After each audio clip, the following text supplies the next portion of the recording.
everybody, this is Mr. Duncan in England. How are you today? Are you okay? I hope so. Are you happy? I hope so.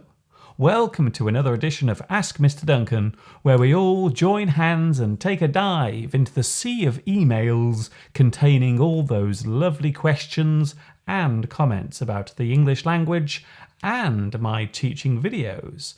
So without any more dawdling or hanging about, let's have our first question for today. What is the meaning of the phrase "no pun intended"? This question was posted to me on YouTube from a viewer in Saudi Arabia. The word pun means a joke that is made relating to a word or sentence. The teacher is in a class of his own. This sentence is saying that the teacher is unique, but there is a pun in the sentence too, as a teacher works in a classroom. He teaches a class, so the pun is derived from the use of class. Sometimes we might make a pun without intending to, so at the end of the sentence we will add "no pun intended." This is because we did not mean to be funny, even though the sentence appears to be so. It is possible to make a joke without intending to. A nice email.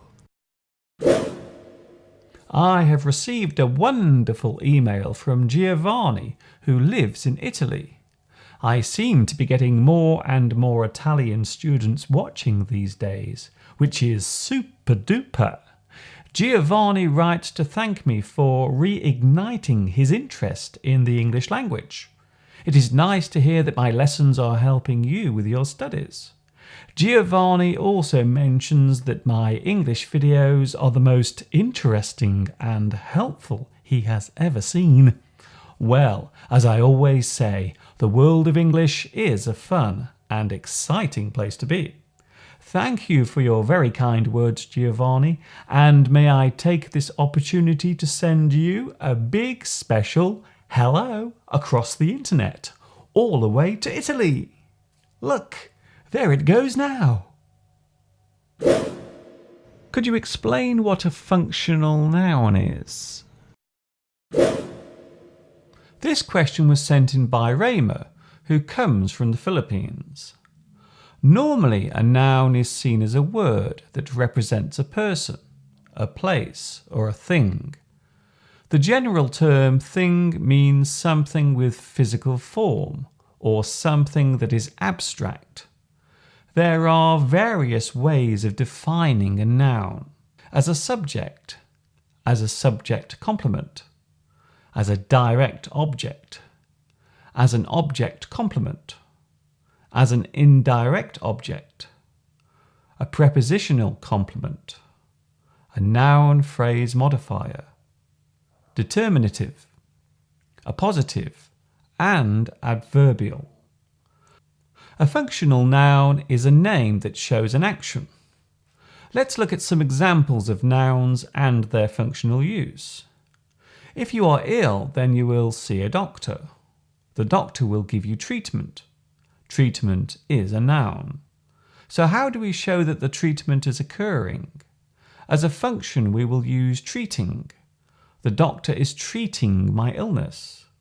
We are showing that the treatment is being given. The name of something can often relate to its activity.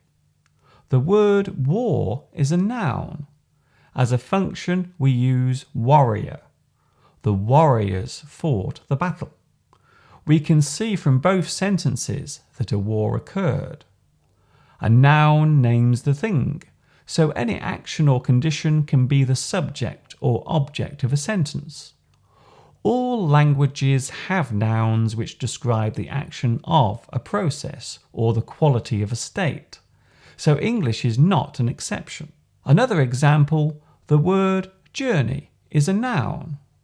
In noun form, we might say, "My journey to Paris," and as an action, "I travelled to Paris."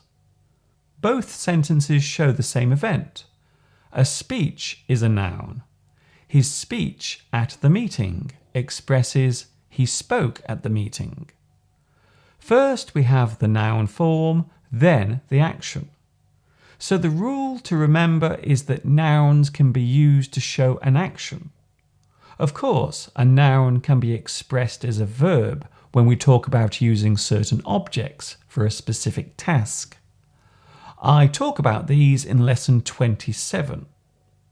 Thank you very much for your question, Rayma, and a big hello to you. Your business proposals. I have received several requests recently from companies asking me to post my video lessons onto their sites or to join some sort of business collaboration. So as to save my time and yours, let me make it clear that I have no intention of moving any of my videos from YouTube. I won't be giving away any of my work where it may be used to obtain subscription charges or anything similar. I also want to reassure all of my students that I will never ask for money to access or watch my lessons, and I never will. What are the differences between the words alive, living, and live? This question comes from Lynn, who lives in Vietnam. As adjectives, all of these words mean the same. Something that is alive is living. It is live. However, the construction of the sentences concerning each word is different. Is he alive? Would be, is he still living? Here we would not use live. We often use live to show that something is moving or that an event is occurring or something is active. A live camera, a live microphone. The sentences show that both the camera and microphone are on. They are live. If a wire is live, then it means that electricity is flowing through it. Be careful, that wire is live. So living and alive tend to relate to the state of having life. A living thing is alive. Living is the opposite of being dead, and alive is the direct opposite of dead. Is your fish still alive?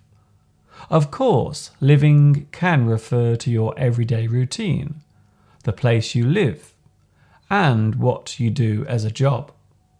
He is now living in London. He teaches English for a living. Thank you for your question, Lynn, and a big super hello to everyone watching in Vietnam. Another nice email. I have received a nice email from Matteo, who writes to ask if there is any chance of getting all of the scripts for my lessons. Well, this is a question I'm frequently asked, and one I'm in the process of addressing. Right now I'm sorting through all of the transcripts of my lessons, which, with any luck, will eventually be published on a new blog that I'm working on at the moment. Please bear in mind that there are almost 200 lessons, so this will take a little time to collate. I have already made a test page with lesson 1 and 2 transcribed on it. I will be adding more scripts over the next few weeks, and eventually all of my full lesson scripts will be available to read. I hope this helps you, Matteo. If not now, hopefully later. A very useful idiom. Oh, I love a good idiom, don't you?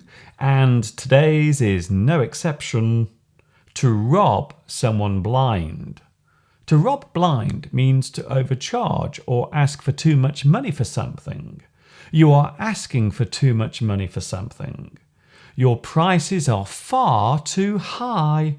You are robbing your customers blind. It can also refer to taking someone's money openly or freely. He keeps going into my wallet. He's robbing me blind. Could you tell us what the most commonly used phrasal verbs are? This question comes from Ismailina, who lives in Colombia. There are so many phrasal verbs in English, it would be hard to make a list of the common ones, as an average day's speech could contain hundreds used in various ways. A phrasal verb uses abstract words to describe an action. That is to say, the words used do not relate to the action by definition. For example, break down means to stop working. Break up can mean to end something or to separate. Come down with means to become ill or sick. Do up means to repair or improve the condition or appearance of something. These are just a few common examples. There are now books available that contain lists of phrasal verbs and, most importantly of all, their uses. A search on Amazon or Google should point you in the right direction. Take care, Ismailina, and a big hello to you and everyone watching in Colombia. Another nice email. I have received a lovely email from Catello, who teaches English to middle school students in Italy.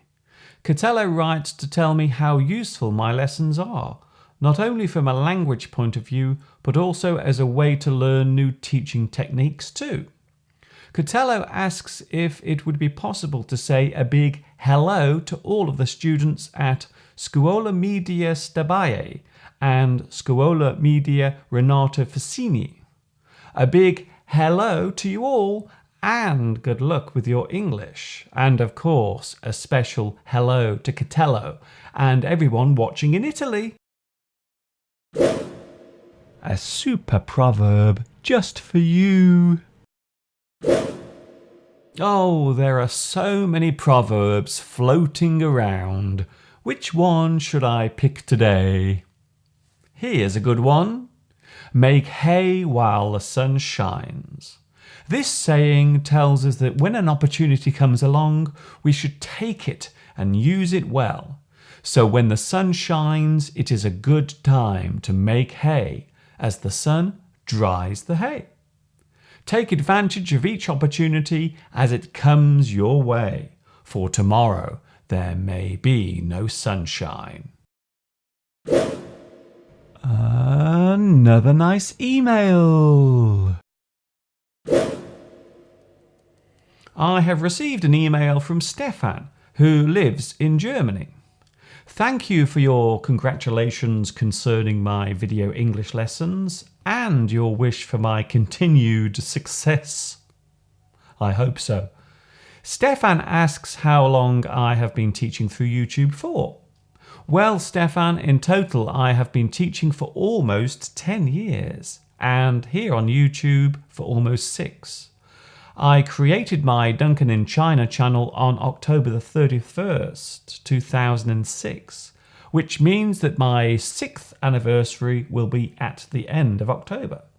As of now, there are 74 full lessons, plus a selection of shorter lessons and 36 episodes of Ask Mr. Duncan, and of course my Word Stop series, which as of this time has 21 episodes, with a new one being posted every week. In total, there are around 200 videos relating to learning English. Needless to say, there will be many more. Thank you for your message, Stefan, and good luck with your teaching doctorate. How do I learn correct intonation in English? This question was sent in by Liu Yao, who lives in China. First of all, intonation in English does not have any set rules. The only guideline is the emotion you use to express yourself. For example, the word hello can be said in many ways. A happy hello or a sad hello, or an angry hello. English words are expressive, which means that some words have definite emotional meanings. Oh, great is a positive phrase, but it can also be a negative one when said with a negative tone. Oh, great. So, intonation is not a fixed method. I remember one time while I was living in China, I was in a restaurant eating when I heard the sound of an almighty argument coming from another table. I asked my Chinese friend what they were fighting about, and he told me that they were not fighting at all. What sounded like an argument was in fact a lively, fun conversation. I took the intonation as being negative based on the way English can be expressed. Chinese is a tonal language, and the raised voices plus my rather limited grasp of Chinese led me to assume a fight was about to start. In everyday speech, a calm and reasoned English tone is used. To improve your understanding of this, my advice is to simply listen. When it comes to speaking any language, the emotions can get in the way, and as I found out in China, it can be quite confusing. We often raise the tone of a word when we want to emphasize the importance of something. You must be here before 10. Understand? As with many other aspects of language learning, the key is to listen, and by doing so, learn. Almost time to say goodbye. Sadly that is all I have time for today, but please don't cry, hold in that sigh, because I will be back again soon with another selection of your questions and comments, so put that handkerchief away. Before I go, I would like to say a big hello to all those who have joined me on my YouTube channel and on my Facebook page too. Can you believe that before the end of 2012 I will have over 100,000 subscribers? Wow, that's a pretty big classroom with so many students. It's so hot in here, someone open a window. Thank you for your emails and keep them coming in. And who knows, I might be reading your question out next time. This is Mr. Duncan in England saying thank you for watching me answering you. And of course, ta-ta for now.